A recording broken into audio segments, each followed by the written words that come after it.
For us, it's a daily thing. It's every day, right? This is Mammoth Daily We're going to take you inside the locker room with Mike Fulta. We want this show to be about the fans, and we want this show to be driven by our Utah Mammoth community. And Adrian Denny. Fans can submit what they want to hear us talk about, what they want to hear Utah weigh in on. It's all going to be here. Here's Mike and AD with you. Utahns, countrymen, lend me your ears. Right here on Mammoth Daily. Hey, everybody. Good Tuesday after the Mammoth did indeed make it 2 of 3 on that trip. Easier said than done.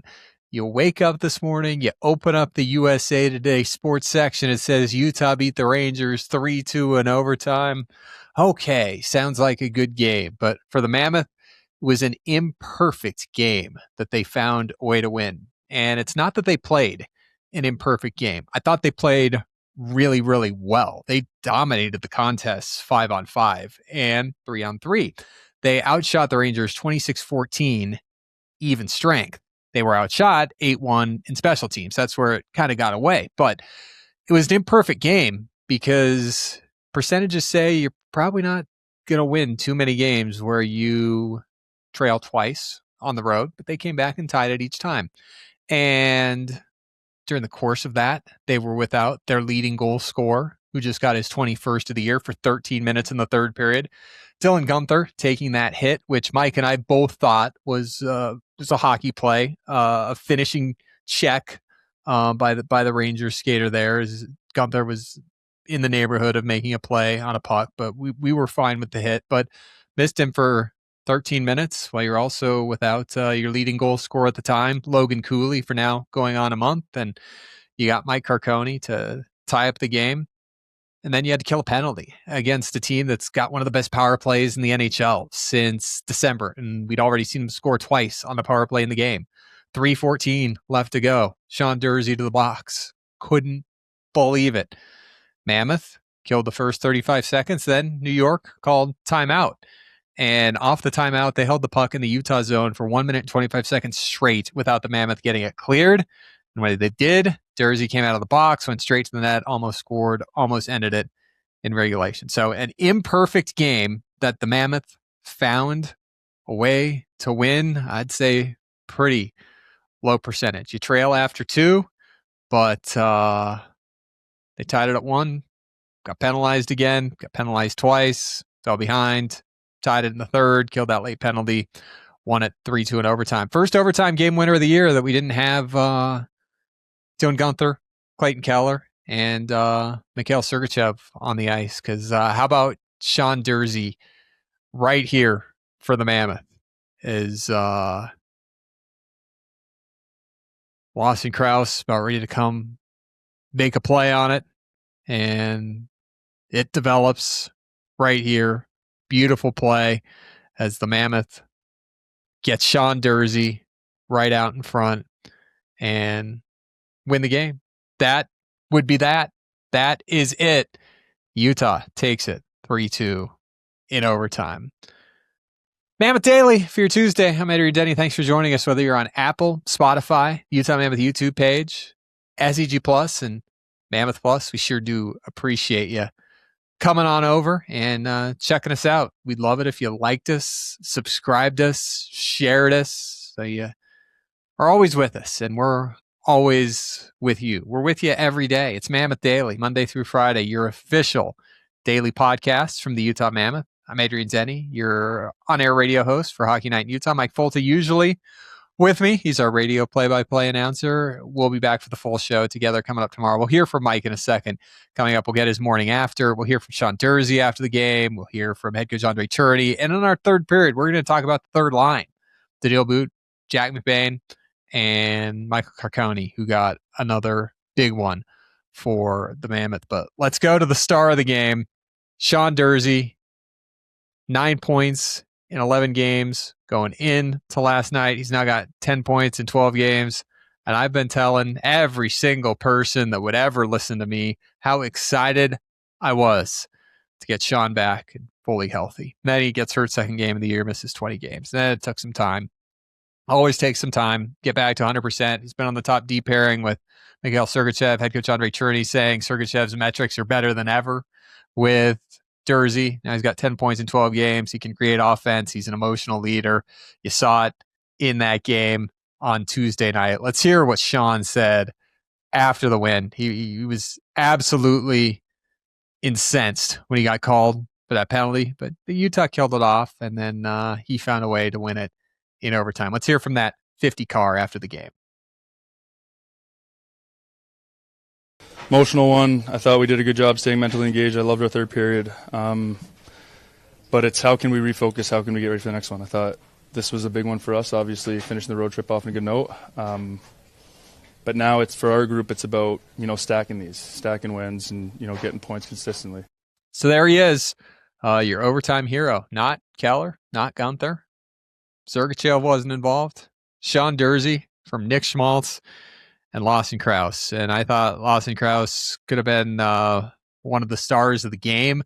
An assist on that game winner, laid down 4 hits and slid up on that top line with Keller and Schmaltz. And he's just so versatile, so big, so important for the team. We'll hear from Sean Durzi again after we hear from Mike. Let's get to Mike. Let's get to Mike's morning after right here on Mammoth Daily. All right, taking our last looks here at Madison Square Garden. It's Mike's morning after. First Mike's morning after 2026, and it's a happy one after a 3-2 overtime win against the New York Rangers. Beautiful setting up here. Sorry, my camera's disgusting apparently, but nothing to do to fix that. Just a great arena here at MSG. You see this sloped roof. Doesn't look that big from outside, but inside you feel the aura. And boy, did Utah have some of that aura late. Sean Durzi takes a penalty that he didn't like, had an emotional shift after serving that penalty. Utah gets a big kill. Durzi comes out, has a great scoring chance. And then this is the one to tap it in overtime after Krause won a puck battle and Nick Schmaltz fed it across to him. Just a great finish to the road trip. That wasn't perfect, but Utah gets 2 out of 3. And I mean, things were not going their way the whole time tonight. But you erase 2 different deficits and then you win in overtime. Mammoth led for all of 0 seconds in this game. They didn't lead until Durzi's overtime winner. And that's a lot of game pressure on you when you're not playing with the lead, but you still find a way to get 2 points out of it. That's a good night. You'll take that night. Let's start with Karel Vejmelka. I thought really good for Utah in net. Had some big saves. I mean, look at the goals he gave up.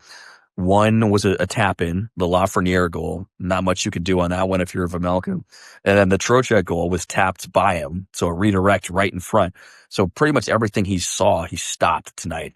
And there's no complaints you can make about the goaltending. He made a great save on a partial breakaway earlier in the game, and then had a point blank stop on Trocheck that almost put New York at 3 for the night, but Vejmelka slammed the door shut on that.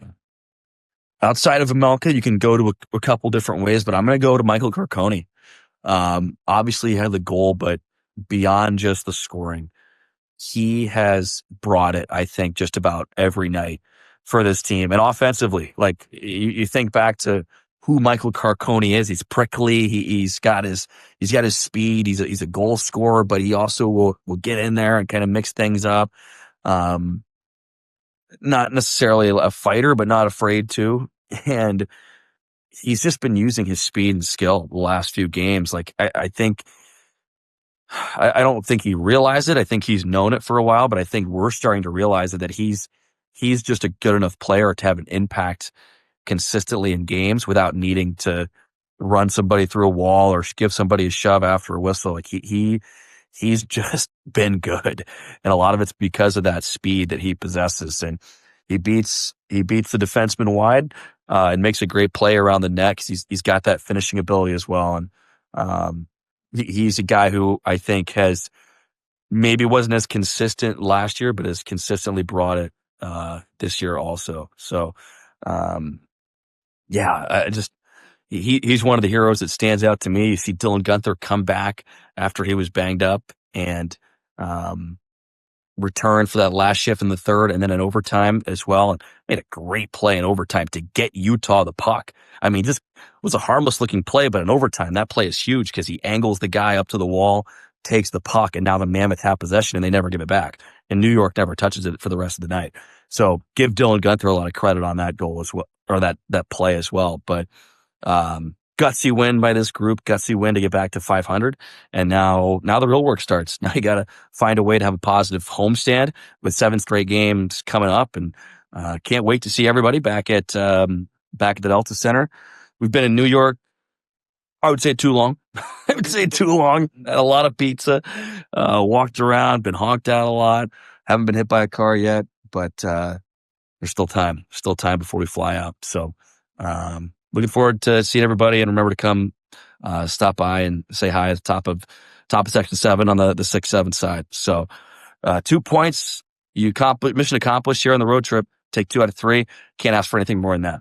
Oh, pizza. Sounds great. Mike getting honked at in New York? I don't believe it. I can't see it. Too much New York? I don't know.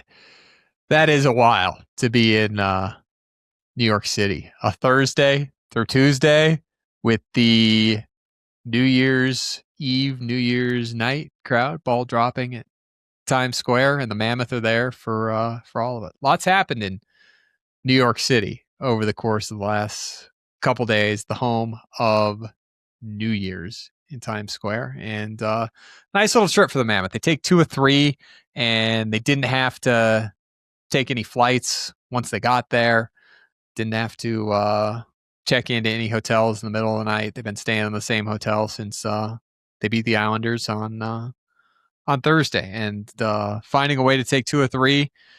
They weren't imperfect, but that was an imperfect game. Now for the Mammoth, it's a matter of taking some games, as Sean Durzi told us, and stacking them and getting a run going. 7 straight home games start on Wednesday against the Ottawa Senators, St. Louis Friday.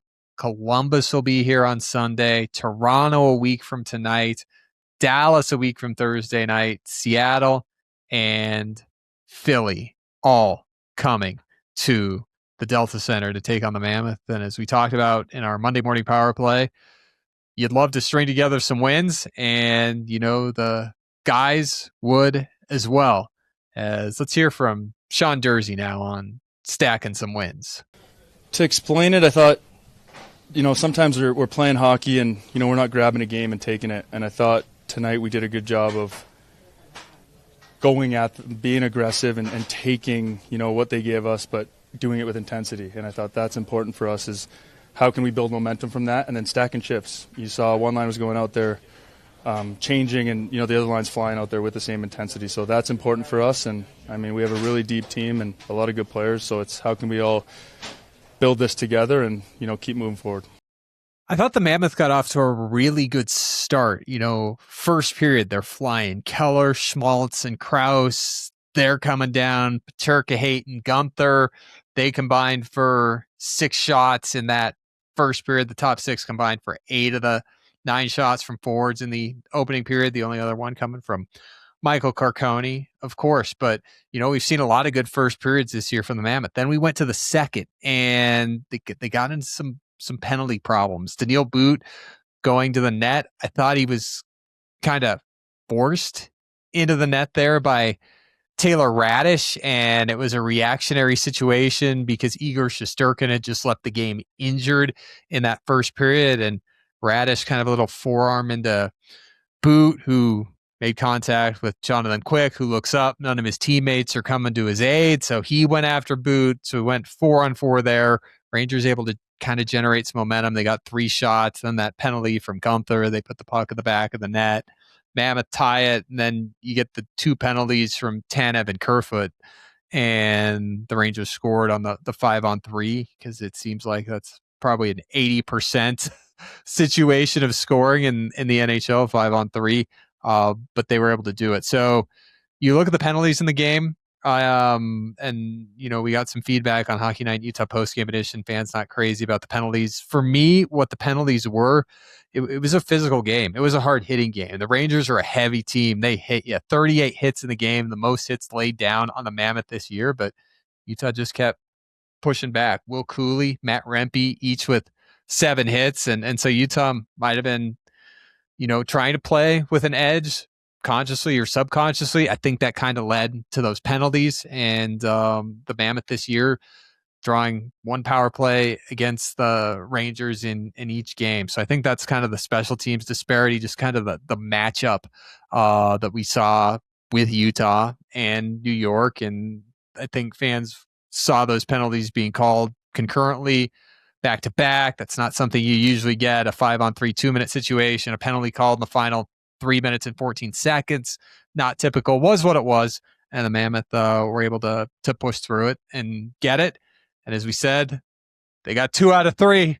That's what it says in the sports section. An overtime win in New York.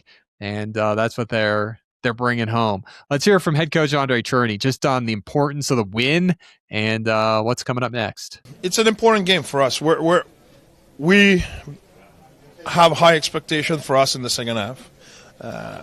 We talk about how hard and demanding was the schedule before Christmas, and we kind of battled through, and we were where we wanted to be, but we expect good thing for us in the second half. And that trip is important because you can go back home at 1-2, or you can go back 2-1, and that is the huge difference. And now we're playing 10 of the last 14 at home.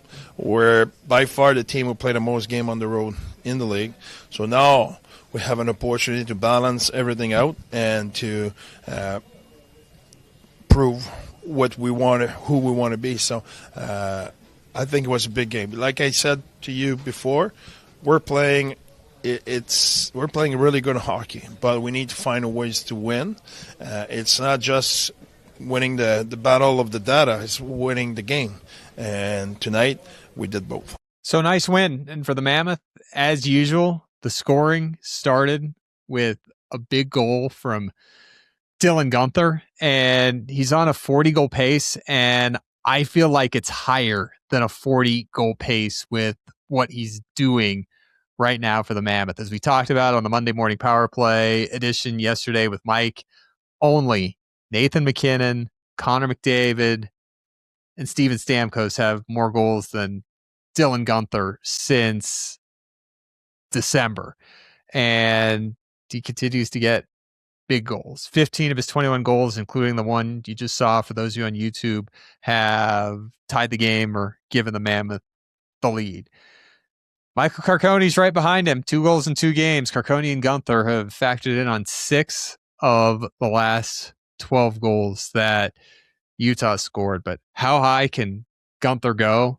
And boy, how great was it to see him come back into that game after he left the bench after taking that hit in the third period with Utah trailing, and they came back and they got another goal without him because of Michael Carcone. And Karel Vejmelka, which was our 5th story on the Monday Morning Power Play, huge again. Now 15 of 31 games, allowing 2 goals or less, 18 wins, tied for the NHL lead. It'll really be exciting because you can't think that the Czech team can overlook him for the Olympics, right? Tied for the NHL lead in wins. And what he's done has really been spectacular. Another great performance. Again, head coach Andre Tourigny telling us that, your goalie's got to be a reason you win every night, and he is. And he's one of your 3 stars every night. But the performances and the confidence that he's instilling right now in the Mammoth is pretty good. So fun one on Monday, ultimately, right? You had to stay till the end to get what you wanted. It wasn't going to be one of those games where you jumped up and led for 58 minutes. In fact, Utah didn't take their first lead until they won the game, as Mike said in his morning after, and again, exemplifying the percentage situation of winning that game, there's another one against Utah. And I think the term resilience is very overused. It's a crutch word. It's easy to use. There's several of those in hockey, but resilience is my hot button here. Utah was resilient in that game. Next time somebody throws out resilient, compare it to this game, because the Mammoth were resilient. And a 4-way tie in that wild card race. And guess what? We've got a new team vying for that wild card. The Anaheim Ducks. Holy smokes. Remember when they were leading the Pacific Division until a couple of weeks ago? 2 wins in their last 10. And they're in the second wild card after losing at Washington last night. Seattle's moved into that third spot. Kraken have won 7 of 10. LA and Anaheim, 45 points. San Jose, Utah, 43 points. Nashville, St. Louis, 42 points. Chicago, 41 points. And Calgary, 40 points. There you go. But the Mammoth just continue to push forward and continue to get through these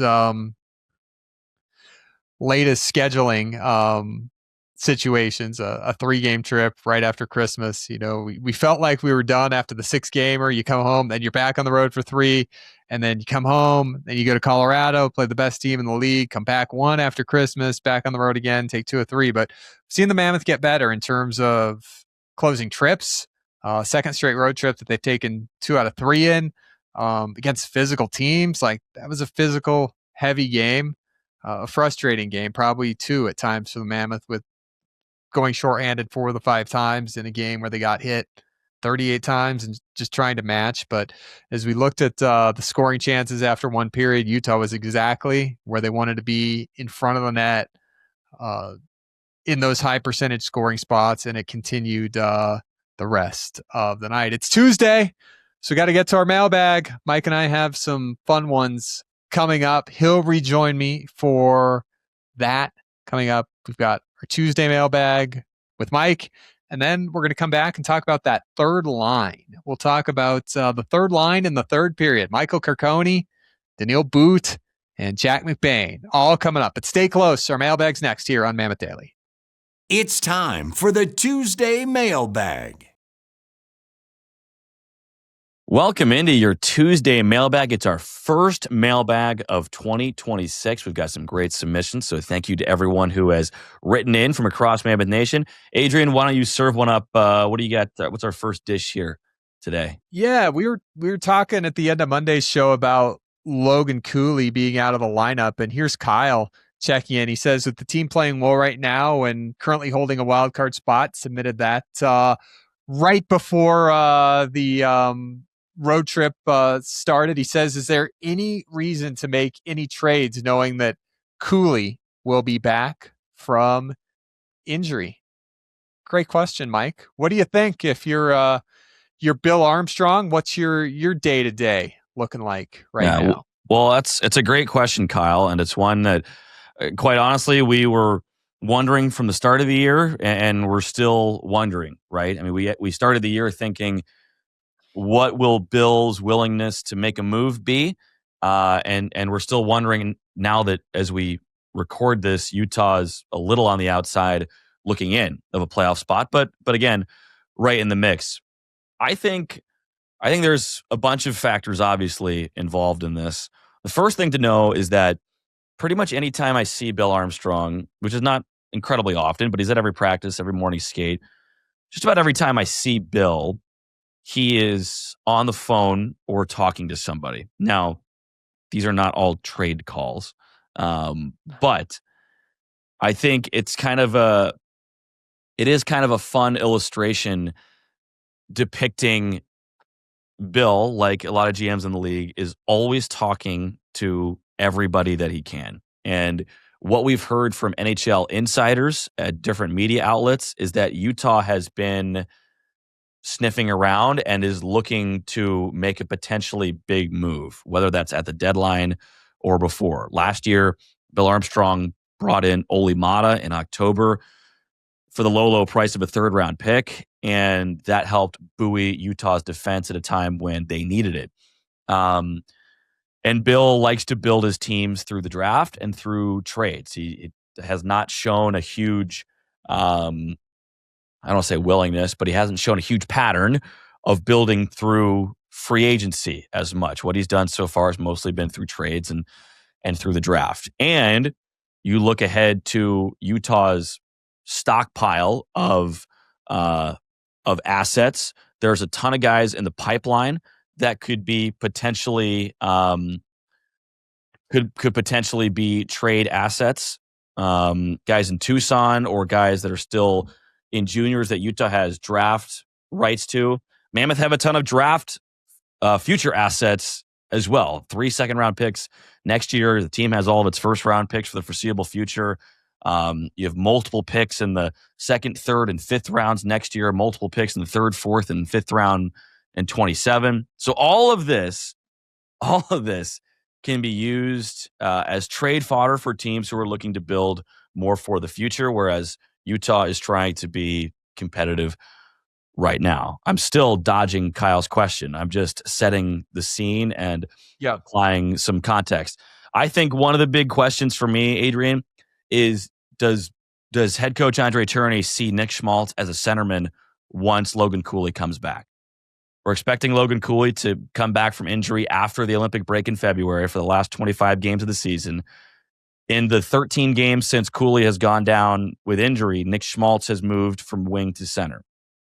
That has gone better than I expected it. I think it's gone better than a lot of people expected it. And it feels like nightly, I am noticing, other people are noticing Nick Schmaltz make an impact offensively and defensively because, as we know, that center role is more demanding, especially in the defensive zone. He's winning faceoffs. He's doing, I think, fairly well in front of the net. But it feels like that has gone pretty well. And the big question is, okay, it's gone well for a short time. Is it going to go well for a whole season and potentially another season if he re-signs, because he's a free agent at the end of this year? So that is a big question that needs to be addressed as well. I think that's the biggest hole on this team is the center depth. And we knew that. We had heard that from Bill Armstrong last offseason that the team needed, a true number 2C. Right now, Barrett Hayton is playing that role. I think if the Mammoth are a playoff team, a Stanley Cup contending team, I think Barrett Hayton's probably more of a third-line center. Not that he can't play with good players. He certainly can. But you look at the contenders, especially in the Western Conference, and everybody has that 1-2 punch down the middle. And Utah is lacking a bit of that punch right now. And I think that's the biggest question to answer for me.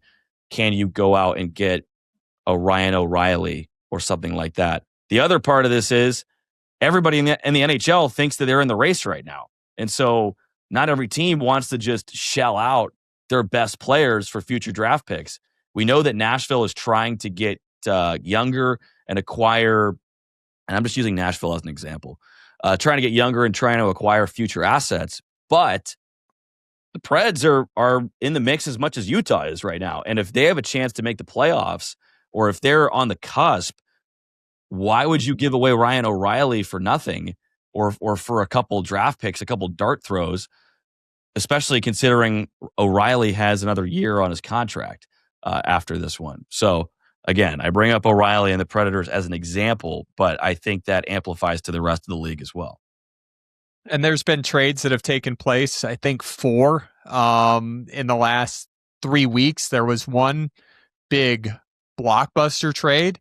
And, when you're making trade calls and there's, an ask, and sometimes you're going to quickly say, okay, no, thanks. That's too much. That's more than we're willing to part.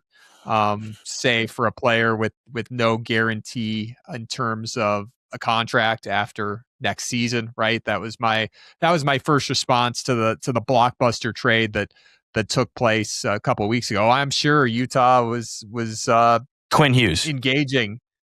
Yes. Yeah. Was engaging. I'm sure Bill was on the phone and said, okay, thanks. That is a lot of what you're asking. Minnesota gave up a lot. And you're balancing not just one trade, but a year down the road, 5 years down the road in terms of what the ask is. And Mike, you know that everybody in the NHL knows what Utah has in terms of, let's start with just prospects, right? The potential there and how Utah feels about the prospects we know that they've got. And they're not going to part with those guys. Yeah. Because of, weighing, okay, the future versus now and next year. Cause that, Bill was engaged in that blockbuster deal and said, okay, thanks. Bye.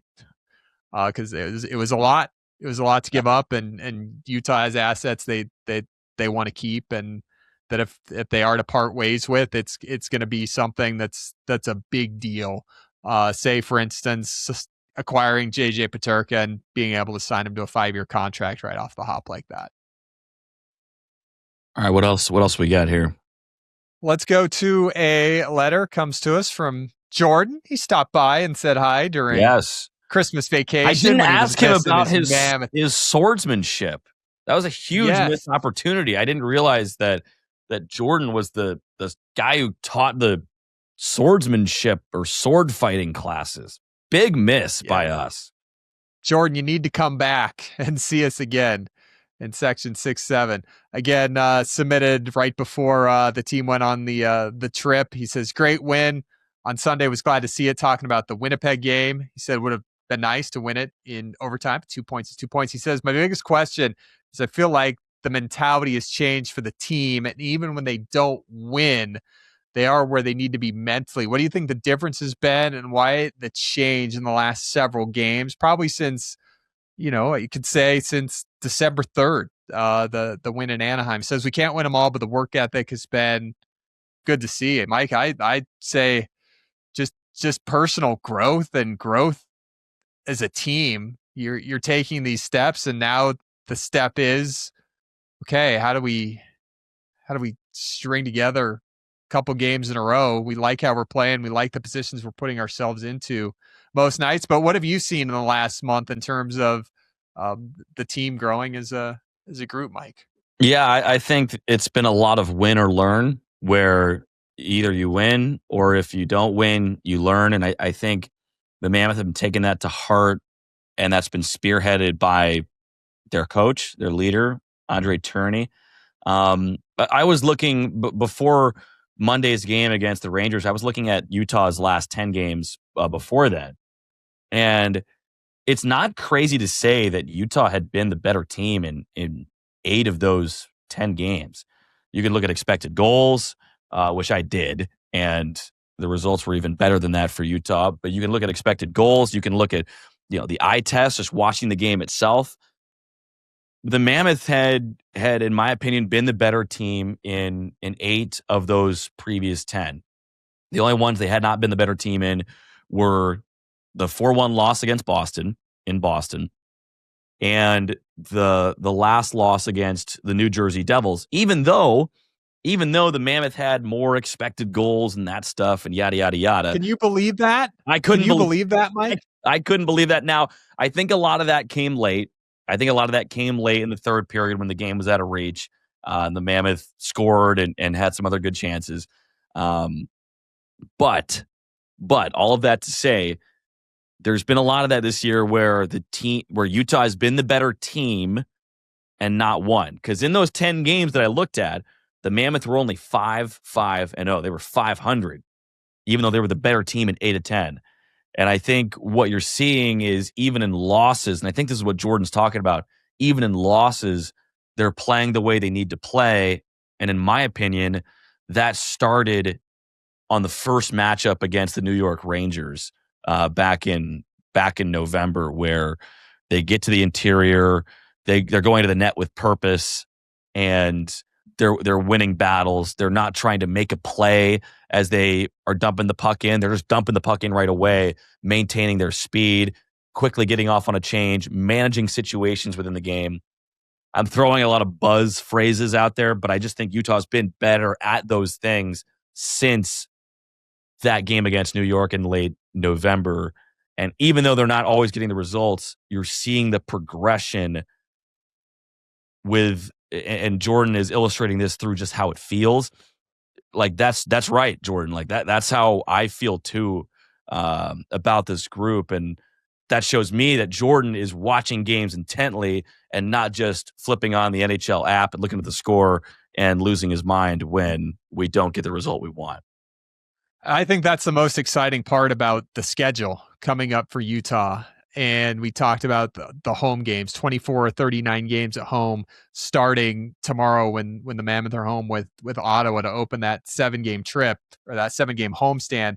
Is okay, now you're home, now you're not traveling, you can get settled in, you can have practice days. You haven't had really any practice days during the course of the first 40 games either, maybe 4 or 5 at the most, and now you can get in and you can build on things, and you're not going to be looking at games like we missed a detail and then I'm saying, well, it was their 3rd game in 4 nights and they were at the end of a road trip. And I think all that stuff starts to go away too, and you see the big picture. It's like you should be winning these games, but a mistake here, one mistake there, and that's it. So Jordan, thanks a lot. Let's take another one. Let's talk about the refs, Mike.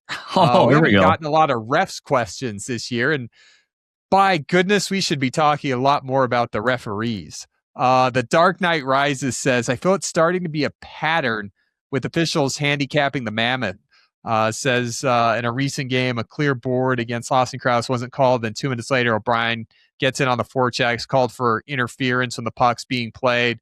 When is enough enough? You know, Mike, one game that I noticed officiating this year was the Colorado game right before Christmas.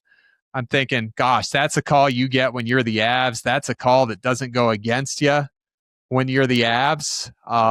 That was one game where I noticed, man, like Colorado has gotten the benefit of the doubt here. And I guess that just comes when you've got players like Nathan McKinnon and Cale Makar. Another part of it is, Mike, with the Mammoth, their speed and their skill, I think they draw more power plays than the opposition generally. And when a game's 4-1, 5-1, 6-1 on power plays in the 3rd period, you're just not going to get any more, unfortunately, even if you deserve them. But what do you think, Mike? Haven't heard you talk a lot about the refs.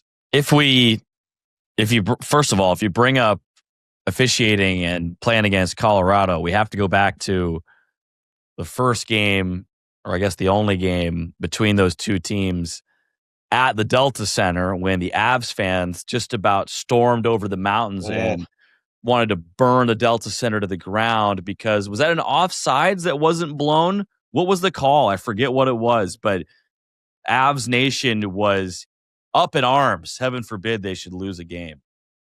Yeah, it was an offside call on Colorado or Gunther. It was on Utah. Utah retrieved the puck in the neutral zone and then proceeded to get tagged up and score. Yeah. Oh, I don't think I've ever seen a fan base in the regular season more upset about that.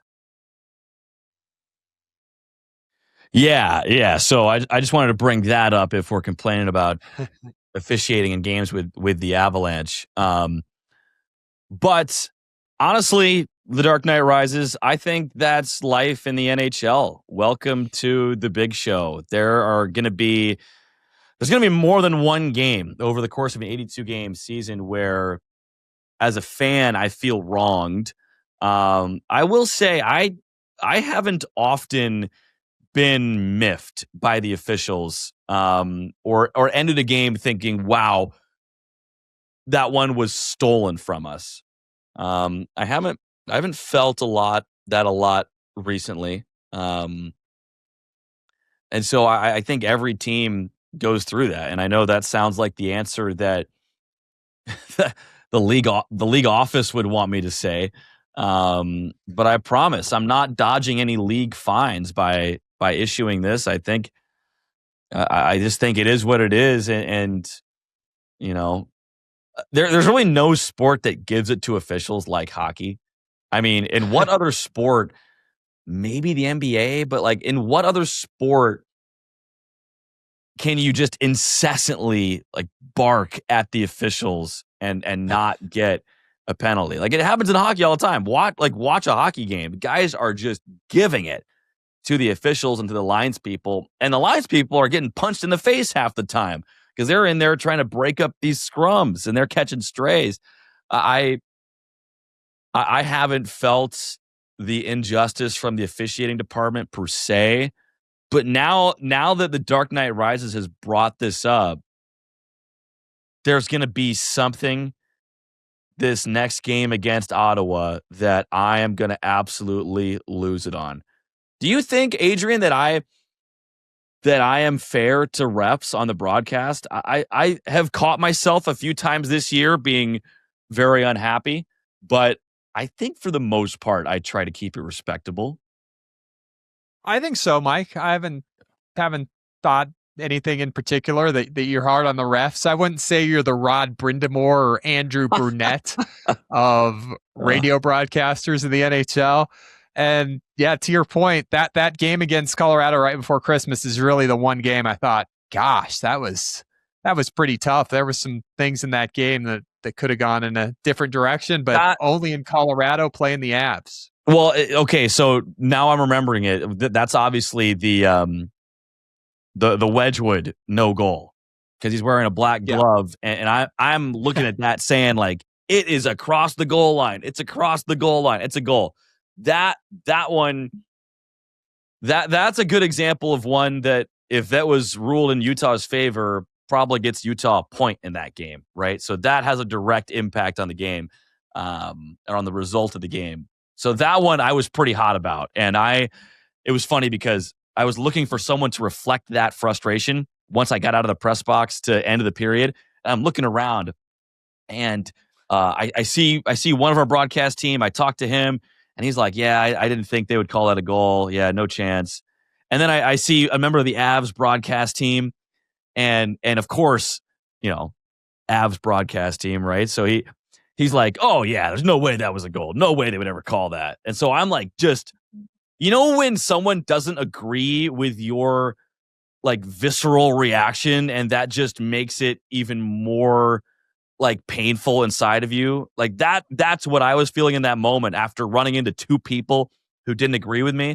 And then I found somebody in the box a little higher up on the Utah food chain, you could say. And I walked up, I walked up to this person, and they're like, "Oh yeah, that was a goal. That was a terrible call." And I'm like, yes, I'm vindicated. It feels so good. It feels so good to have someone at a high station within the organization agree with me on that, because that felt egregious. So way to go, Dark Knight Rises. You riled me up here on a Tuesday mailbag in January. And head coach Andre Tourigny, I think the bench manner of him and his staff is about as professional as you'll see in the NHL. Bear isn't giving it to refs, and it goes around when you're a coach like that, or you have a bench that's very vocal. It goes around to the refs. Who's going to let you have it? And I think Bear's got the approach.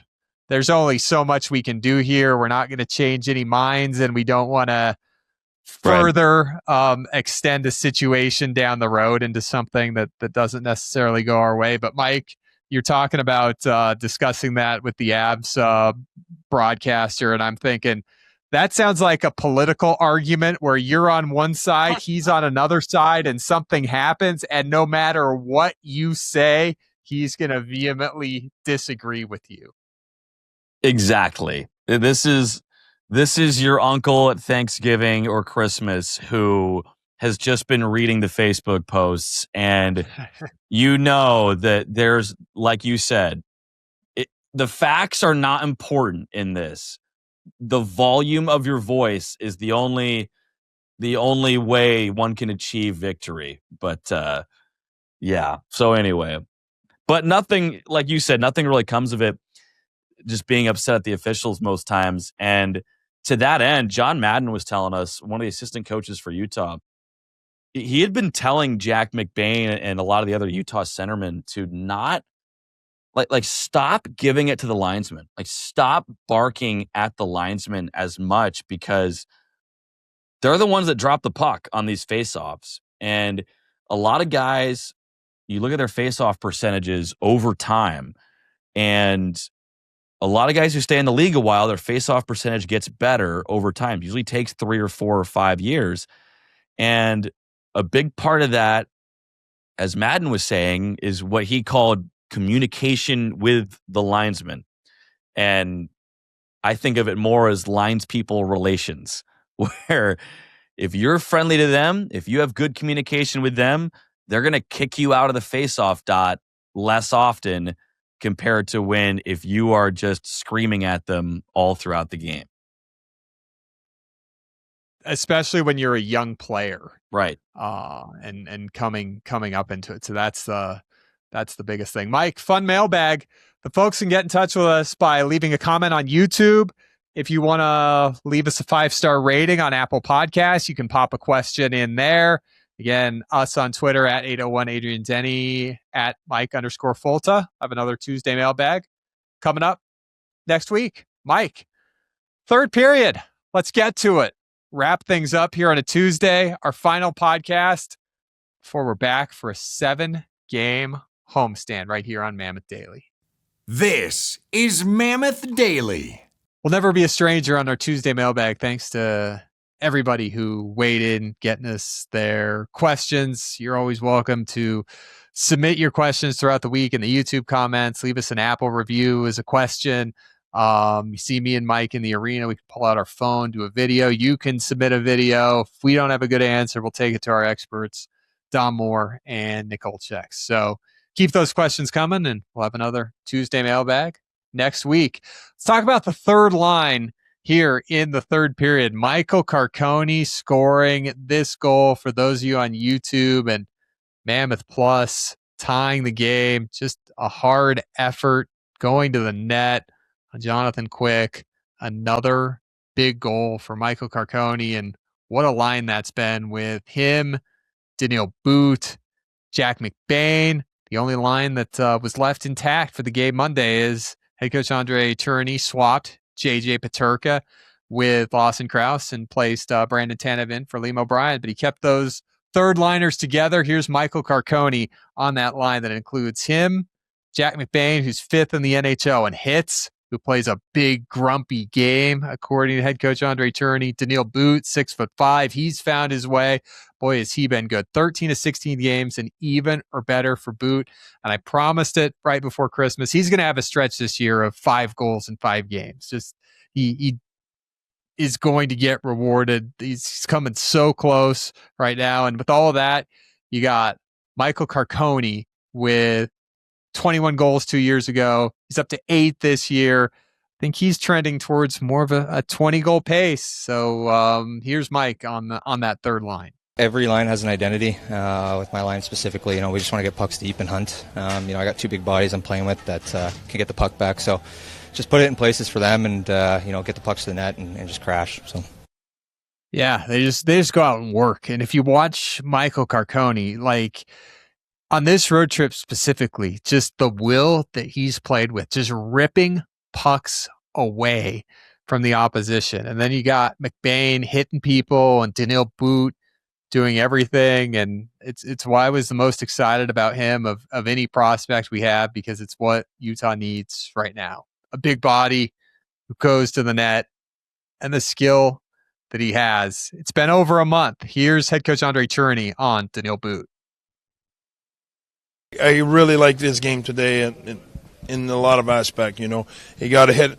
They went at him, did not intimidate him at all. He kept going in the net. He kept cutting in the net. He had great chance. He made great play throughout the game, along the wall, with the puck, without the puck. So really like this game tonight. With the most admiration in the world, Daniil But, a robot. He is just a one-track robot for his intensity, for his IQ, for not being intimidated. He's been phenomenal, and it's been great to see him. If you missed it yesterday, at the end of the night, Mammoth did make a trade, Yusuf Alamaki to Carolina for future considerations. And as I explained on Hockey Night in Utah, that's a player that was a regular in the NHL for 2 years. Last year, half of a season, Utah added depth, getting guys back healthy. Just wasn't a spot for him. Was sent to the AHL, got hurt first game, season-ending injury, and then rehabbed. Spent almost a year rehabbing, went back to work, got placed on waivers, went back to Tucson. But that's general manager Bill Armstrong telling Yusuf Alamaki, look, man, you've been great. I appreciate everything you did for us. The 2 years you were a regular in the lineup every night. And then last year, first half of the year, and we just added a lot of D. And as much as we appreciated it, just didn't have a spot for you. Sent you to Tucson to call you up. You got hurt. You worked your tail off to get ready to come back. And again, we're deep. Go down to Tucson. Any teams in the NHL needs a D-man, I'll trade you there for anything, for nothing. So that's, in my mind, what happened there. I'm sure we'll get an official explanation from Bill Armstrong, but Yusuf Alamaki, a good guy, good team guy, just in a deep organization with defensemen. And the NHL always needs more D, and right now Carolina does, and Bill doing right for Yusuf and trading him to Carolina. So if you saw that, that is what to make of that. Folks, fun Tuesday mailbag, especially after a win. And our Wednesday Odd Man Rush, Mike will talk with the newly named Olympian and Utah captain, Clayton Keller. Mike will be back with me for the whole show coming up on the Wednesday Odd Man Rush. Thursday, Adam Miklich from 2 News Talking Sports will join me for the Thursday Expert. And, of course, Friday Free For All. We're always going for Monday through Friday, guys, unless we're on vacation. It's Mammoth Daily. We'll talk to you on Wednesday.